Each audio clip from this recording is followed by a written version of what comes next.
यह है सोनू कुमार। सोनू कुमार की तरफ से 21 रुपये की दान है मालिक के दरबार में। सोनू कुमार को मालिक लंबी आयु में सदज्ञान सद्बुद्धि माता पिता को सेवा हो और आपका नाम की गुणगान करेंगे। प्रेम से बोले भक्त बक्सल भगवान की, संत समाज की।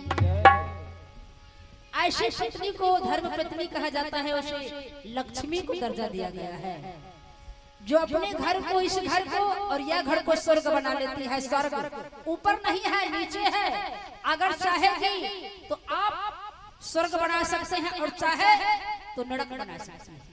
आप ही के हाथ में सारा सत्ता है, आप जैसे चलाइए, जैसे रखें।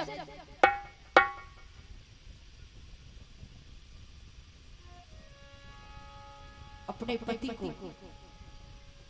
प्रभु जी के रंग में रामदेव और लक्ष्मी दोनों पति और पत्नी एक ही रंग में रंग परमात्मा को भक्ति और भजन में रम गए। आज महान हो गई। प्रेम से बोली सदगुरुदेव की। अब मैं आगे की कथा में सुनाने में जा रही हूँ। जब बच्चों का जन्म हुआ और इसी प्रकार आत्माराम साधु संत को बुलाकर बड़े धूमधाम के साथ सत्संग करते हैं। सभी को भोजन दिया। साधु सभी आकर उन बच्चों को आशीर्वाद दिया। नाम बच्चों का नाम है बीरमंगल कुमार। आत्माराम का पुत्र बीरमंगल कुमार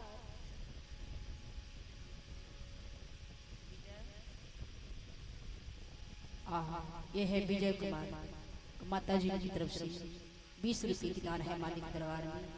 बहुत बहुत धन्यवाद, बहुत बहुत साधुवाद।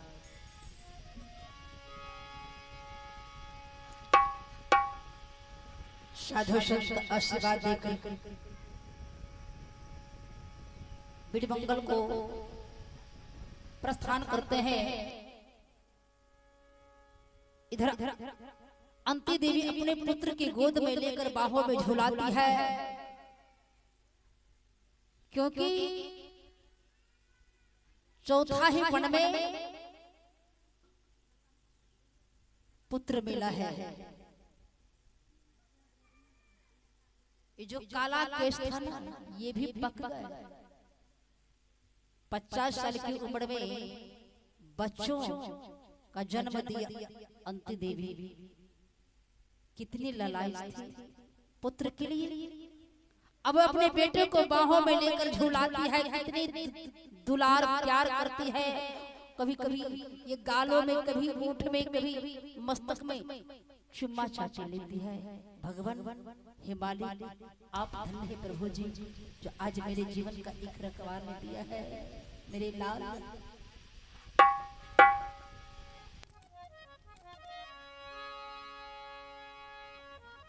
बाहों में झुलाती है। कहती है अंती देवी, सूरज कहूं या चंदा, कहूं या तारा, मेरा नाम करेगा रोशन जग में, मेरा राज दुलारा।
दीपक हूँ या तारा, मेरा नाम करेगा रोशन, जग में मेरा राज दुलारा, जग में मेरा राज दुलारा।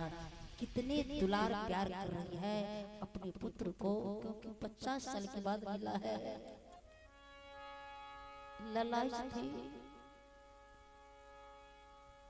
दोनों पति पत्नी को, दुनिया के सारे खुशियां ने भगवान दिया है गुरुदेव। अब पुत्र मिला तो सारे दुख ही टल गए। पालन पोषण करते हैं आत्माराम अंती देवी, लेकिन भगवान जो कहा था 4 ही चीज से बचा कर रखना, याद रखना, भूलिएगा नहीं। आत्माराम को याद ही था जो कृष्ण कन्हैया ने हमें कहा था, जो 4 चीज से बचा कर रखने के लिए। तो मैं अपने बच्चों को ऐसा मैं संस्कार दूंगा ना, जो मेरा बेटा लायक होगा और परमात्मा को भक्ति भजन करेंगे और मेरा भी आदर करेगा। ऐसा ही जिज्ञासा था। धीरे धीरे पीढ़ी मंगल बढ़ते जा रहे, बढ़ते जा रहे। जब 5 साल का हो गया तो माँ कहती थी बेटा पढ़ने लिखने के लिए तुम जाओ, लेकिन गलत बच्चों को संगति मत करना बाबू, गलत बच्चों को संगति मत करना। बीरमंगल ने कहा माँ ऐसा कभी नहीं होगा। माँ को विश्वास था जो बेटा मेरे बात को कभी डर नहीं सकता है, मेरे पुत्र लायक होगा, मेरे पुत्र बहुत बड़ा संस्कारी होगा ना। जवान हो गए,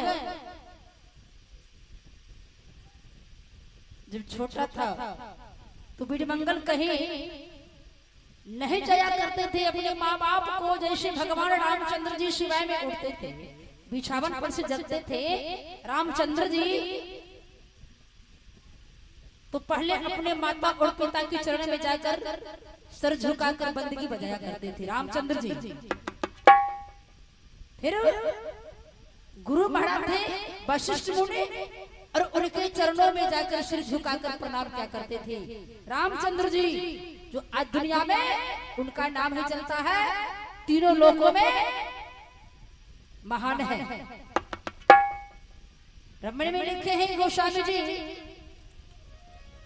प्रातः काल उठहि रघुनाथ, मातु पिता गुरु चरण नबाबहु माथा। लेकिन आजकल का बेटा कितना है जो अपने माँ बाप के चरण में, कितना बेटा है प्रणाम करता है, करैया।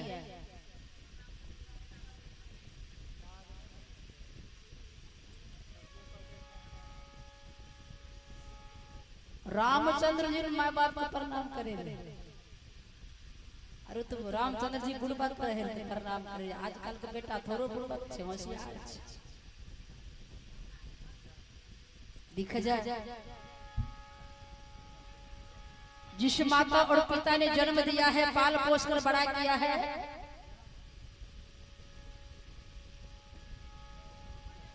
सारे सुख दिया है, लेकिन वो माता पिता को प्रणाम पाती करने से इनकार है बेटा। सर झुकाकर अपने माँ बाप से आशीर्वाद नहीं ले पाते हैं। अगर कहीं प्रणाम ही किया तो कहाँ करता है, ये ठेहुना में करता है, घुटना में, ठेहुना में। सिर नहीं झुकाता है, बस ऐसे जैसे आरी चलता है ना, उसी प्रकार अपने माँ बाप को ठेहुना में प्रणाम करता है। और माता और पिता को आजकल का बेटा है ना, पहले भगवान जी रामचंद्र जी अपने माता पिता, माता कौशल्या और दशरथ महाराज और माँ सौमित्रा, माँ केकई, तीनों माताओं की बाहर भगवान नहीं रखते थे, बाहर पिक्चर नहीं, लेकिन तीनों माता को पिक्चर अपने यह जो दिल है, इस दिल में बैठा कर रखा करते थे रामचंद्र।